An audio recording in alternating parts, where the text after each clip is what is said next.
Hola, ¿cómo están? Buenas noches. Hoy es 17 de diciembre de 2017. 17 del 12 del 17. El propósito de este video es aclarar algunas dudas en relación con el primero. Algunas personas me enviaron comentarios, preguntas directas a través del Messenger. En relación con el uso de las armas y con algunas circunstancias muy particulares, situaciones de peligro y demás. Es un poco tarde, imagino que 1:30 va a ver este video. No importa, siempre lo he dicho, si una sola persona se interesa en esta transmisión en directo o en diferido, habrá valido la pena, y el propósito de compartir estas cosas es que todos vayamos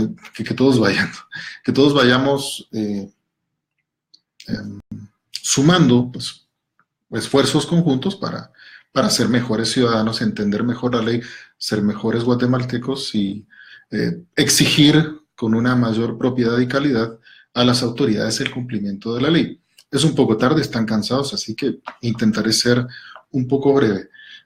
Me hicieron varias preguntas. La primera, muy concreta. Un asaltante entra a mi casa.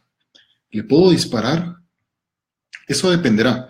Recuerdan que en la transmisión anterior les dije que el uso de la fuerza letal solo era legítimo en el preciso momento y circunstancia en que la fuerza letal resultaba absolutamente necesaria para impedir un mal igual o mayor, o dicho de otra forma, era necesario que yo disparara para proteger mi vida y la de otra persona. Bien. En ese caso, aquí viene la respuesta. Si yo sorprendo a una persona dentro de mi casa y esta persona está armada, yo naturalmente puedo dispararle para inutilizarla con el propósito de abatirla y destruir su capacidad letal en contra de mí. ¿Qué sucede si yo sorprendo a una persona dentro de mi casa, pero esta persona está totalmente desarmada? En ese caso yo no tengo la capacidad, o bueno, sí tengo materialmente la capacidad de hacerlo, pero la ley no me faculta en esas circunstancias para dispararle a esta persona. Constituiría intento de homicidio o simplemente homicidio si la persona muere. Y ustedes me dirán, bueno, ¿por qué yo no puedo dispararle a una persona que invade mi casa? Es una lógica muy simple. Si una persona invade mi casa, pero no está armada, es decir, notoriamente no está armada, aparte es que supongamos que lo está, pero cuando una persona notoriamente no está armada, y es más, se sorprende de ser sorprendido, y se espanta y levanta las manos y dice, por favor, no me mate, algunos pensarán que el hecho de que invada mi propiedad privada, palabrita esta muy de moda por estos días, me faculta a mí o me habilita a mí para dispararle por el simple hecho de invadir mi casa. Esto es falso, porque el disparo, el uso del arma de fuego resulta absolutamente innecesario en contra de una persona que no representa fuerza letal. ¿Qué deben hacer ustedes? Amedrentarlo con el arma, obviamente arriba las manos, te me quedas ahí maldito, ¿qué estás haciendo en mi casa? Llamamos a la policía que se lo lleven y acompañamos a la policía y la misma historia, ¿verdad? Que lo llama el juez, que pasó, miren y demás. Si una persona invade su habitación, comete un delito que se llama allanamiento de morada. Esto lo hemos visto en las películas, ¿verdad? Allanamiento de morada, así se llama el delito, ¿verdad? Recuerden a nuestro amigo del Código Penal, allanamiento. Del allanamiento de morada, capítulo 2, artículo 206, ¿no? Nuestro amigo del Código Penal.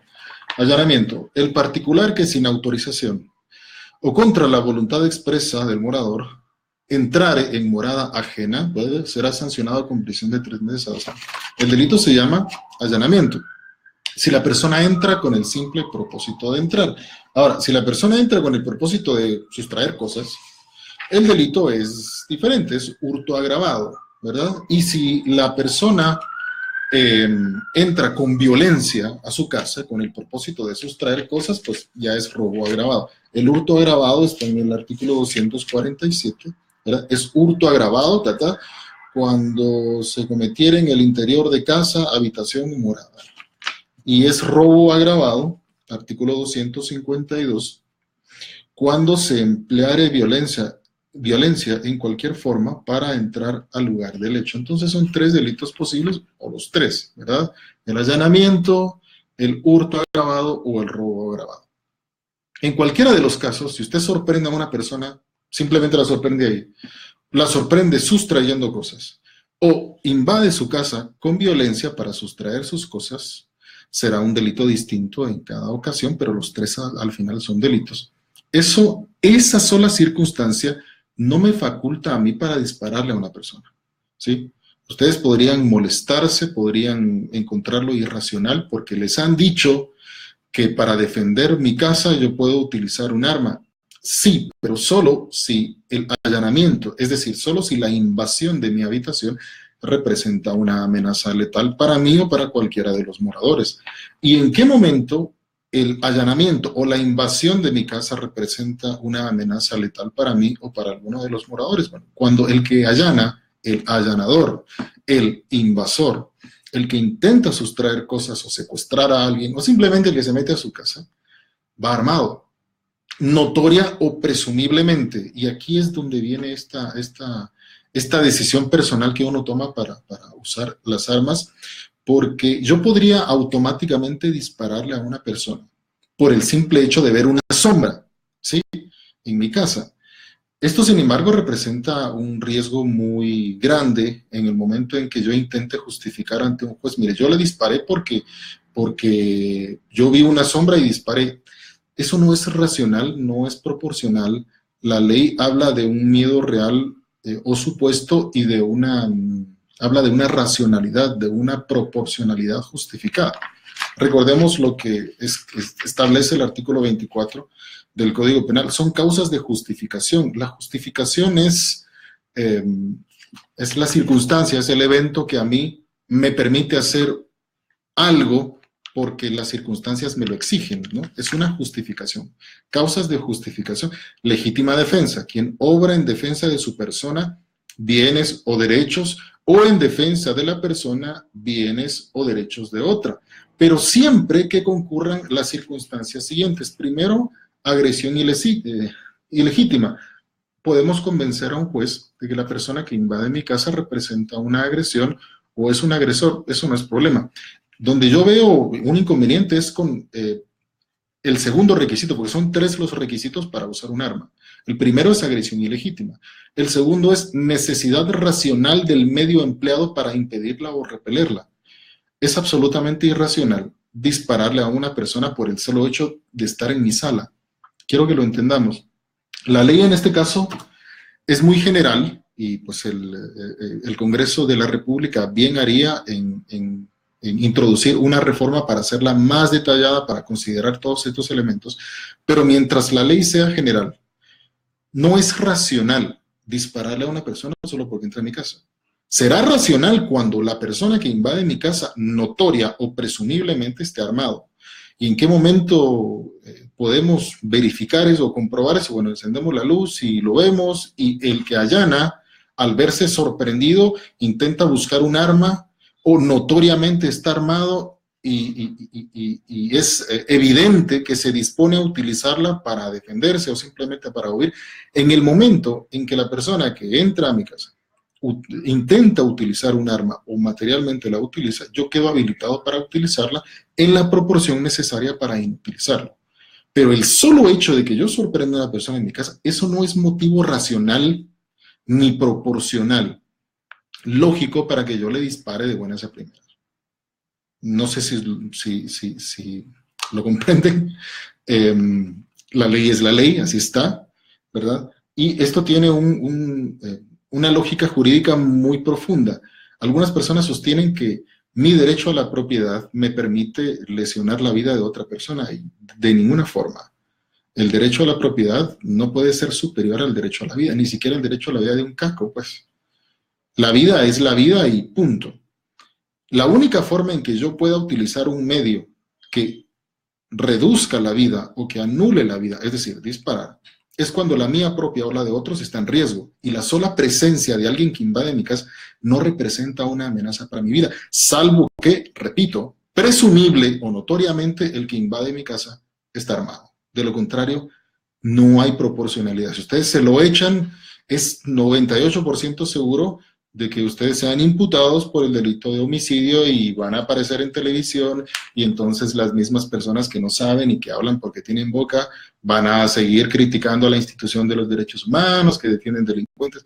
Lo que pasa es que tenemos que entender la ley antes de ejercer plenamente nuestros derechos. Repito, bien haría el Congreso de la República en modificar el Código Penal. Miren, aquí está, ¿sí? Artículo 24. Esto es muy general. Bien haría el Congreso de la República en proponer una reforma para ampliar el Código Penal, para introducir con la mayor nitidez posible todas esas circunstancias que me liberan de la responsabilidad penal. Mientras esa nitidez no exista en el texto, tenemos que deducirla.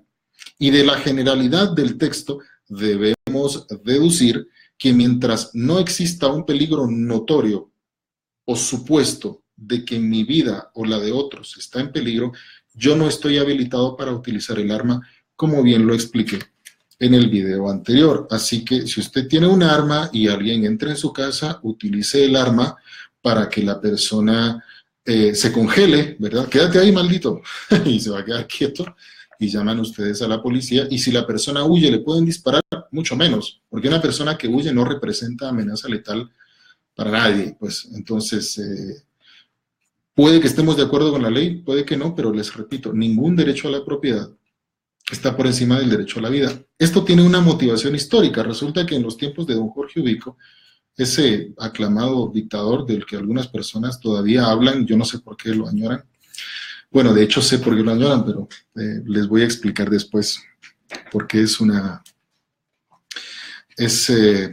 error muy grande de apreciación añorar dictadores. Durante ese régimen tan duro, existía una ley que se llamaba Ley Fuga. Si usted invadía una finca, una persona que lo sorprendía dentro de su propiedad era habilitado por la ley para dispararle. Imaginen ustedes un niño que se metía en una finca para agarrar un mango de un árbol. La ley le permitía al finquero dispararle al niño que se metía en su finca porque existía la ley fuga. Hoy esas cosas son absolutamente irracionales. Sería absurdo que existiera una legislación de esa naturaleza porque, les repito, ninguna propiedad está por encima del derecho a la vida, ni siquiera la vida de personas que en apariencia no tienen ningún valor como seres humanos. La vida en ninguna circunstancia, ni siquiera la vida de un delincuente, está por encima del derecho a la propiedad. Haré tantos videos como sean necesarios para explicar esto. Primera respuesta, entonces, ustedes le pueden disparar a alguien que invade su casa solo si está armado, de lo contrario, no. ¿Qué pasa si un delincuente, si alguien me asalta, solo tiene un cuchillo? Esta es una pregunta muy válida. Si tiene un cuchillo, ¿le puedo disparar? Si el cuchillo representa una amenaza letal, en el sentido de que el delincuente se me va a abalanzar directamente, y la única forma que yo tengo para impedir que me clave el puñal es disparar, es legítimo disparar. La misma circunstancia sería que el delincuente tenga un rehén y le tenga un cuchillo aquí, ¿no? Todos hemos visto, y no necesariamente en las películas, ha habido casos reales, donde un desequilibrado mental toma a una persona como rehén y le pone un cuchillo aquí. Ustedes quedan habilitados para dispararle desde que ven a un delincuente que le pone un cuchillo a alguien aquí, porque la amenaza ahí es absolutamente inminente. El margen para matar es sumamente amplio, por lo que ustedes quedan plenamente habilitados por la ley para disparar. Ahora, si el delincuente está a 3 metros de cualquier otro ser humano, ¿sí?, o a 10 metros de cualquier otro ser humano, y solo está empuñando un cuchillo, ustedes no pueden dispararle, porque en ese momento él no representa una amenaza letal. Y ustedes dirán, ¿pero cómo? Si tiene un cuchillo. Él representará una amenaza letal en el momento en que él se le acerque a alguien con la suficiente vecindad como para representar una amenaza letal. Es decir, si se le acerca a alguien y con el alcance suficiente como para hacerle daño o clavarle ese cuchillo que empuña, en ese momento será legítimo dispararle. Mientras esa cercanía no sea notoria y manifiesta, no será posible disparar. Ustedes dirán, bueno, pero ¿y cómo va a adivinar la policía y el Ministerio Público si estaba cerca, si estaba a 6 metros o estaba a 15 centímetros? Bueno, han visto ustedes esta escena, ¿no? La reconstrucción de la escena del crimen. existe una institución que se llama Instituto Nacional de Ciencias Forenses, que reconstruye la escena del crimen en colaboración con los fiscales del Ministerio Público, los señores de la Fiscalía de Delitos contra la Vida. En el caso del uso de las armas es absolutamente necesario reconstruir la escena para determinar si era en efecto necesario utilizar un arma para proteger la vida del que se defendió o la vida de otra persona a la que defendimos.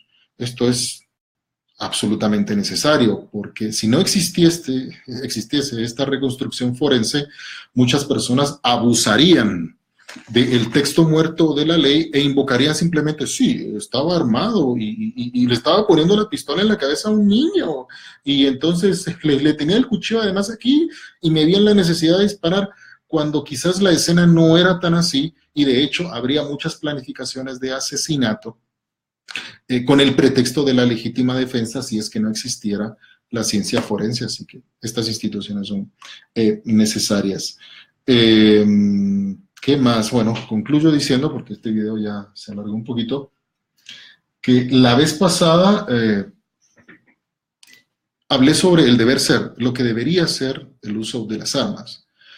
Muchos pueden cuestionar la teoría de que si yo le disparo a alguien, si las circunstancias están dadas, yo me convierto inmediatamente en un héroe y entonces me voy a mi casa y con vítores y me harán un desfile en la Reforma al día siguiente, porque en la realidad es que el Ministerio Público me va a imputar inmediatamente por el delito de intento de homicidio, y tienen toda la razón. La ley describe el deber ser, es decir, es un conjunto de normas que describen lo que debería ser la realidad. Esto, sin embargo, desafortunadamente se aparta mucho de la realidad por varios motivos. Hay tres instituciones que intervienen en el momento de la comisión de un delito o en el momento en que yo utilizo un arma para impedir la muerte de una persona. Es decir, en el momento de la legítima defensa se materializará un hecho en el cual posteriormente intervendrán tres instituciones de cuya formación dependerá que yo quede en libertad como debería ser, o de que yo indebidamente quede procesado quede ligado a un proceso porque no se ponen de acuerdo y no interpretan bien la ley. ¿Cuáles son esas instituciones? Primero, la policía. Intenté buscar cuáles son los requisitos para ser agente de la Policía Nacional Civil, no los encontré. Quiero contarles, sin embargo, que en 2013 y 2014 tuve la ocasión de formar directamente a 800 agentes, 850 agentes de la Policía Nacional Civil en la Comisaría 14, la que está en el Periférico y la Calzada San Juan. Tuve el privilegio de compartir con ellos nociones generales sobre la Constitución, y también tuve el enorme honor de trabajar con una promoción de aspirantes a agentes de la Academia de la Policía Nacional Civil en la Zona 6. No sé qué tan buena sea la formación, no sé qué tan buenos sean los recursos ni el entrenamiento, pero de lo que pude atestiguar, es evidente que los recursos que tienen para entrenarse son muy escasos, sin mencionar que la presión sobre el gobierno para que haya más policías en la calle todos los días ha forzado a la administración a que los forme durante un tiempo muy corto. Después de 5 meses de formación van para afuera. No me parece un tiempo suficiente para que adquieran todas las capacidades suficientes que les permitan el manejo de las situaciones. Entonces, de nada me sirve a mí explicarles el ejercicio de la legítima defensa si la policía no lo entiende y simplemente dice, bueno, es que usted disparó y usted se va a ir a la cárcel porque sí.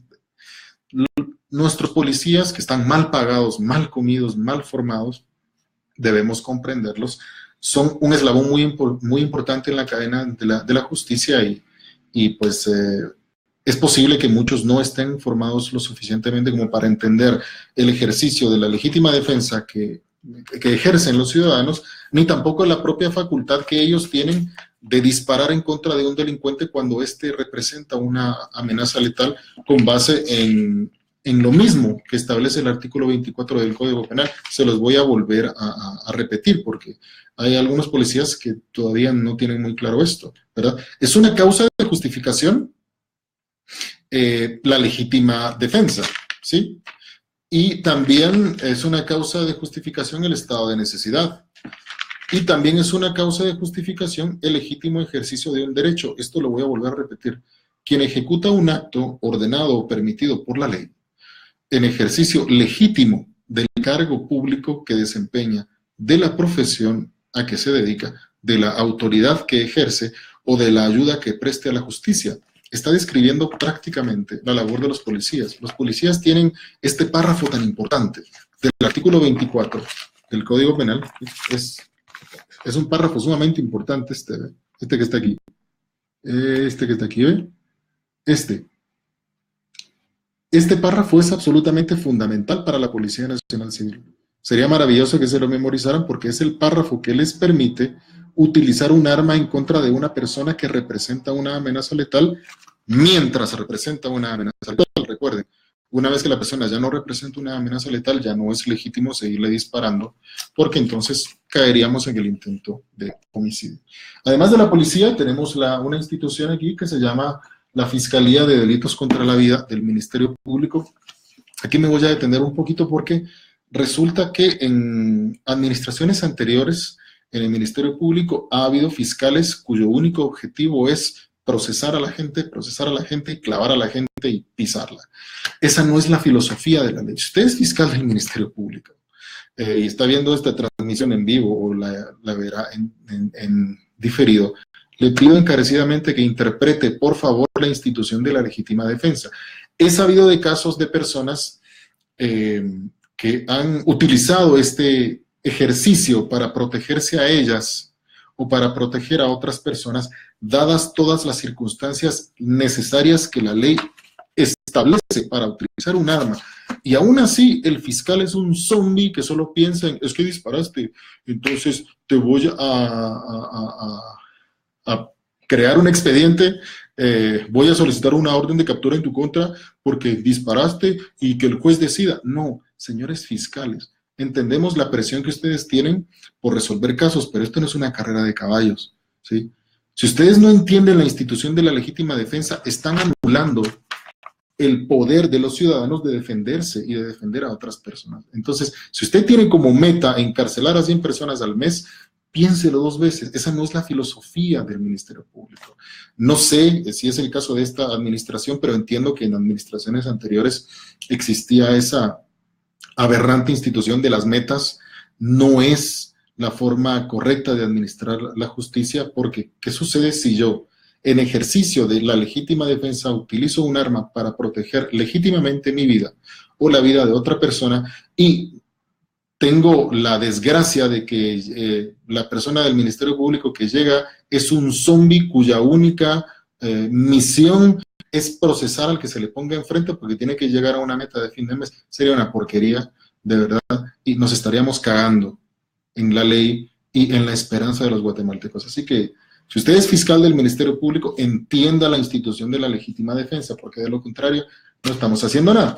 Y por último, los señores del organismo judicial, y no es que mi internet esté malo, lo que pasa es que la página de la Escuela de Estudios Judiciales, es lo que ustedes están viendo ahí, intenté saber qué enseña la Escuela de Estudios Judiciales, cuáles son sus cursos de actualización, qué es lo que aprenden los jueces periódicamente más allá de lo que reciben en la universidad, que apenas son nociones generales, hay que decirlo. En la universidad no recibimos todo el derecho, es tan vasto que no es posible.